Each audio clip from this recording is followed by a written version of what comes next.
friends, I am Niharika. Welcome back. Well, in today's lesson, we are going to look at expressions to talk about boredom. Not every day is going to be exciting. Well, there are days when, things are not very interesting and you are really bored doing something. So how do you express that in English? Well, that's what we are going to learn in today's lesson. So here we have 8 expressions that you can use in your daily conversation, which will help you to express boredom.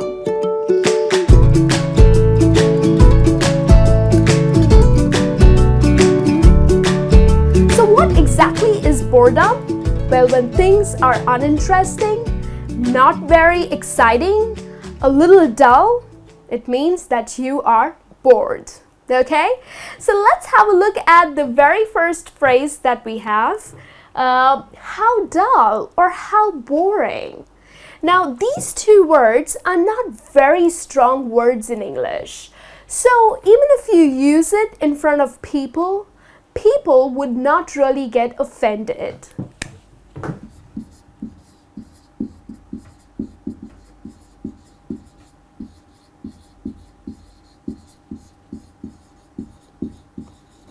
So if someone says, hey, let's go watch a play, and you're not very interested, you find plays pretty boring, so you're going to say, oh, how dull or how boring. Let's do something else. Okay? So the other person is not going to feel very bad about it. So it's not offending, hence you can use these words. Now, this emotion of being bored is pretty much measurable, like it has its intensity. At times you are a little bored, and at times you are so bored. So therefore, these expressions will help you to talk about that intensity of boredom as well. So if you're not very bored, if you just find something's a little uninteresting, then use these expressions. Now, if you're very bored, then you can use another expression, which is, it bores me to tears. Now, not literally, you're going to start crying if you're bored, but yes, this expression gives that physical effect that, oh yes, I am extremely bored.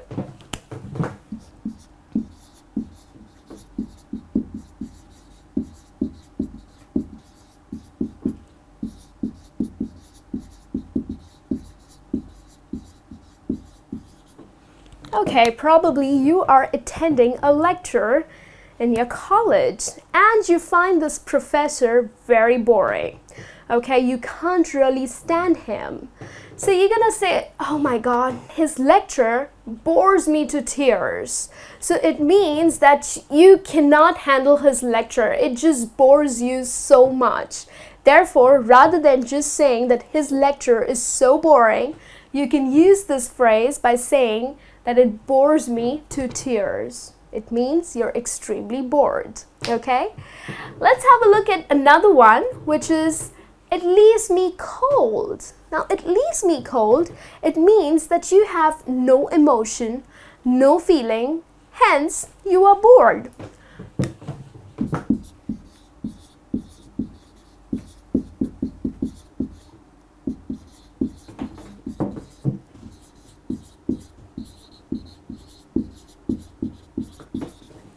So, there are some things that you find so dull and uninteresting that there's no emotion at all. Like, for example, my mom comes and says that, Niharika, you need to clean your wardrobe. And you're like, all right, I'll do that. So there's no emotional effect on me. It's just that, yes, I have to clean it. And I find this job very boring. So I'm going to say that cleaning wardrobe leaves me cold. So, which means that, it's the most boring job on this earth of cleaning your wardrobe. Do you think it is boring? Well, let me know. Okay, so that's how you can use this phrase. Let's have a look at another one, which is, it's as interesting as watching the paint dry. Now, can you imagine if you have recently got your house painted and it takes a while to dry off, right? And imagine you're just sitting and watching the paint dry. Wow, that's such an exciting thing to do. Well, not really. Like, it's the most boring thing to do. So, if you find something so boring, then use this expression. It's as interesting as watching the paint dry. So it's more like a sarcasm, okay? It's a very sarcastic phrase that can be used in English.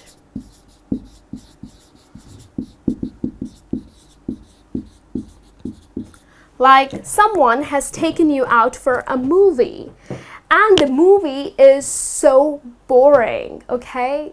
Ugh, not interesting at all. So you are gonna say, if he or she ends up asking you, hey, are you enjoying the movie? Well, it's as interesting as watching the paint dry.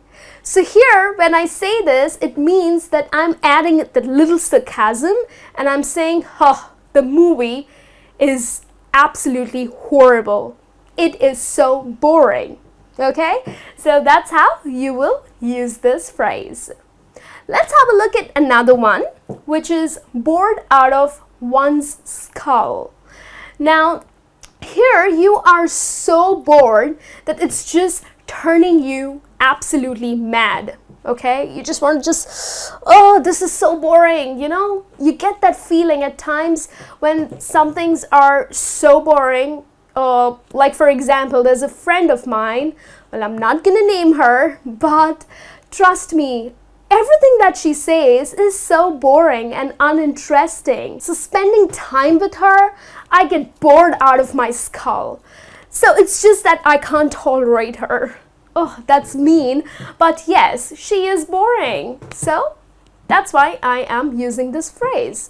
So this phrase really means that you are so bored that it's turning you total mad.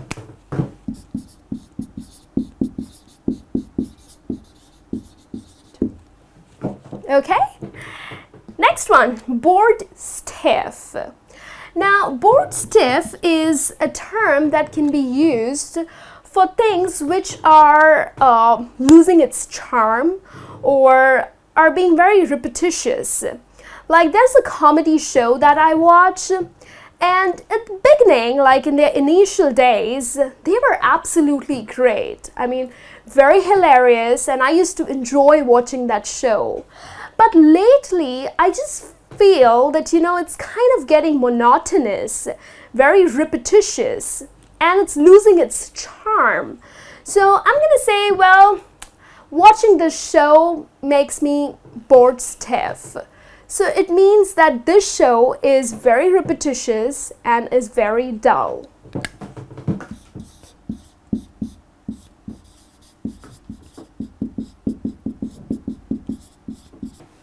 Okay, so that's how you can use this phrase.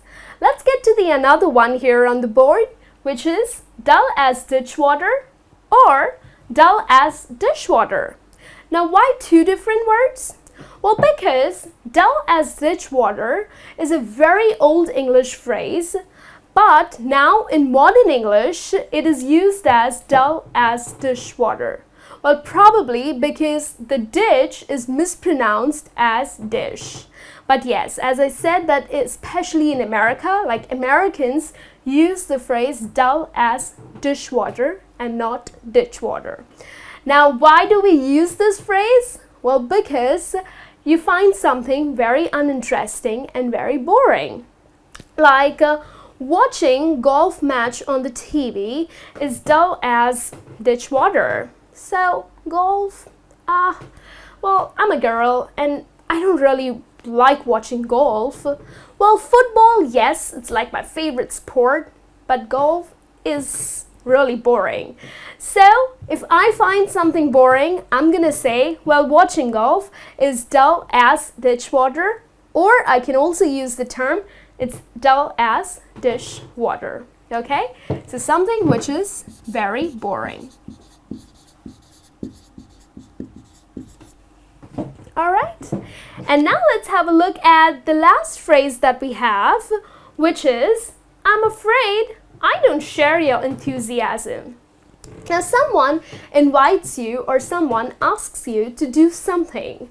And as I said, that we have levels of enthusiasm and levels of being bored.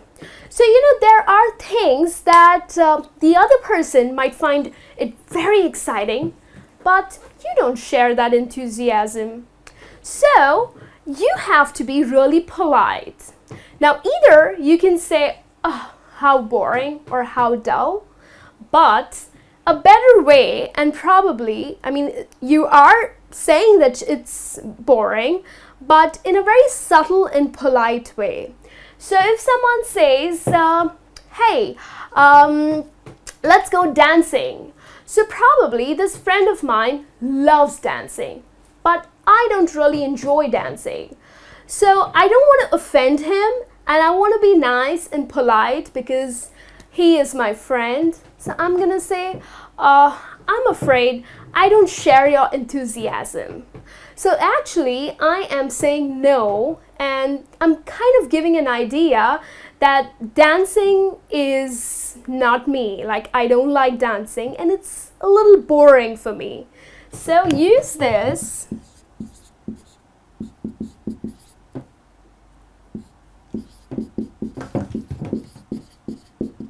Use this polite expression to subtly say no and kind of give that idea that it bores you. Alright? So use these 8 expressions. They are very simple and it can be used in your daily conversation. And that brings me to the end of this lesson. I'll be back really soon. Till then, you take care.